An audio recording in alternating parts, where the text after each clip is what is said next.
এই লকডাউনৰ দিনা মই ৰিক্সাখন লৈ ওলাই গৈছিলোঁ। পুলিচে পাই মোক এনেকুৱা বেয়াকৈ মাৰিল, মোৰ হাতখন মোৰ লৰচৰ কৰিব নোৱাৰা অৱস্থা হ'ল। মোক ঘৰত ল'ৰা ছোৱালীকেইটাক এবুঠি অন্ন দিব লাগে, লকডাউন কাৰণে ওলাই যাব নোৱাৰোঁ।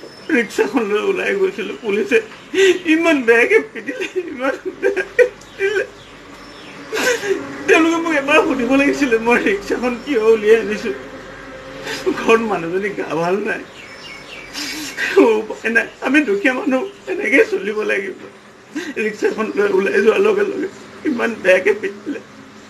এতিয়া মই কেনেকৈ খুৱাম ল'ৰা ছোৱালীকেইটাক, মই কেনেকৈ খুৱাম, ঘৰখন মই কেনেকৈ পোহপাল দিম। মোৰ হাতখন ভাঙি পেলালে। এতিয়া মোৰ আৰু জীয়াই থকাৰ উপায় নাই।